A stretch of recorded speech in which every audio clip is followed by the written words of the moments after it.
दुनिया चीन की हर नीति, हर चाल से वाकिफ है, खास तौर से उसकी कर्ज नीति, जिसके दम पर उसने कई छोटे देशों को अपने चंगुल में फंसा रखा है। लेकिन बेशर्म चीन ने इस बार सारी सीमाएं लांघते हुए भारत के दोस्त फ्रांस को अपनी कर्ज नीति के जरिए फंसाने की कोशिश की, लेकिन उसकी ये चोरी पकड़ी गई। जी हां, अमेरिका के समाचार संगठन द क्लैक्सन ने चीन की इस चाल का भांडाफोड़ करते हुए बताया कि जिनपिंग सरकार ने फ्रांस चीन के द्विपक्षीय संबंधों को सुधारने की आड़ में कुछ महत्वपूर्ण फ्रांसीसी राजनेताओं को निशाना बनाया है, ताकि वो फ्रांस से अरबों डॉलर की परमाणु टेक्नोलॉजी पा सके, और इसके लिए उसने अपने प्रयासों को तेज कर दिया है। और तो और, अगर चीन ने इस टेक्नोलॉजी को हासिल कर लिया तो वो अपने वैश्विक प्रभाव का विस्तार करने और वैश्विक सुरक्षा को कमजोर करने के लिए इस्तेमाल करेगा। इसके साथ ही ये भी बताया जा रहा है कि चालबाज चीन भविष्य में इमैनुअल मैक्रों की आगामी यात्रा को सुनिश्चित करने के लिए कड़ी घेराबंदी कर रहा था। हालांकि अब जब उसकी इस चाल का पर्दाफाश हो गया तो वो इस टेक्नोलॉजी को पाने के लिए कोई न कोई दूसरा पैंतरा जरूर आजमाएगा। बताया जा रहा है कि चीन इस टेक्नोलॉजी को पाने के लिए इससे पहले भी कोशिश कर चुका था, लेकिन फ्रांस की राष्ट्रीय सुरक्षा एजेंसी और राष्ट्रीय सुरक्षा के लिए सचिवालय जनरल यानी SGDSN ने 2018 के आखिरी में गंभीर सुरक्षा कारणों के चलते इस पर रोक लगा दी थी।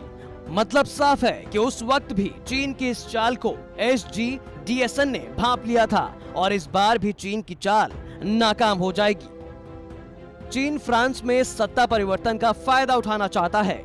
अगर सरल शब्दों में कहें तो चीनी सरकार फ्रांस के हाल के प्रधानमंत्रियों के बदलाव का फायदा उठाना चाह रही थी।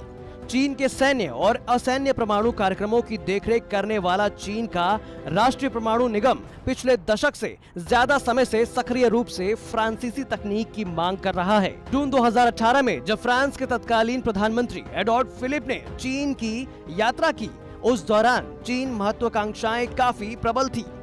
अपनी यात्रा के दौरान फिलिप ओरानो और चीन के राष्ट्रीय परमाणु निगम के बीच एक प्रारंभिक समझौते पर हस्ताक्षर किए गए थे।